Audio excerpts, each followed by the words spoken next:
the shadow, and the actual object. People tend to live their lives without any real thought or direction. Everyone born into this world becomes exhausted by life, whether they are rich or poor, educated or lacking in education, born into a good family or a bad family, or whether they are of high social status or without any social status to speak of. They are busy living their lives, but they fail to find the very thing they really need. People have within them the desire to find true happiness, but happiness is not to be found in riches or in affectionate interpersonal relationships. What people think of as happiness is like a shadow, but they grasp hold of it thinking it is the real thing. One day when I was a child, I was playing with the neighborhood children when a young man came along.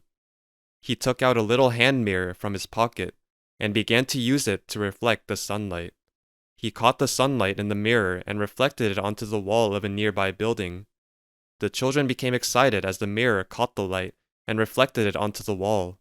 Then the young man said that he would give the mirror to anyone who could catch the light on the wall.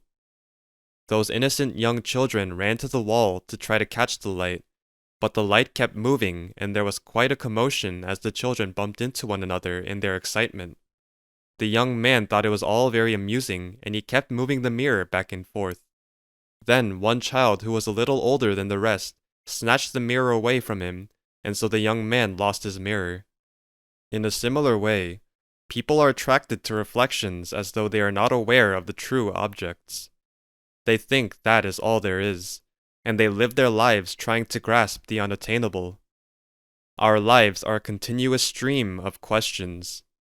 We are born in the midst of many questions, and we grow up trying to find something.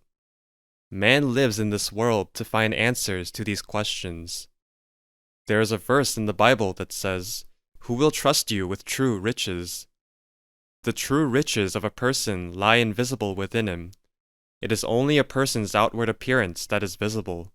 As time goes by, the outward appearance gradually deteriorates.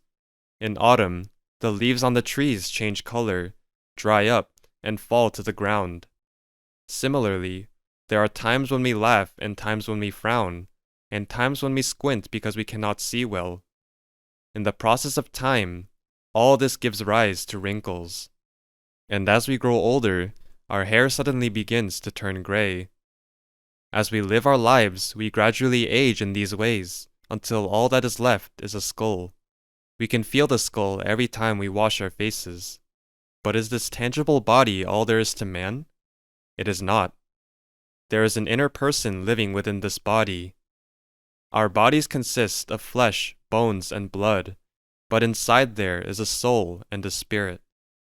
Man consists of a physical body, a soul, and a spirit.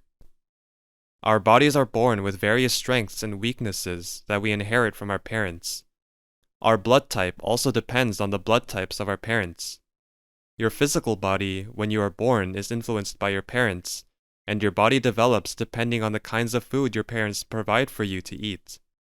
But what about the soul?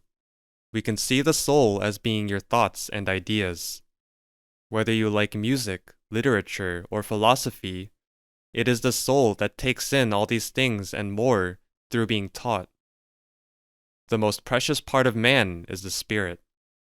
It is because man has a spirit that he also has a religious nature. Animals do not have this. Man's spirit needs the Holy Spirit, in other words, the Spirit of God, to enter it, and man is born into this world in order to receive this Holy Spirit. The body and the soul adapt to and learn from the natural conditions surrounding them, but the spirit belongs to eternity. It is only when the Holy Spirit, the Spirit of the eternal God, enters a person's spirit, which belongs to eternity, that individual comes to know that he or she is a child of God.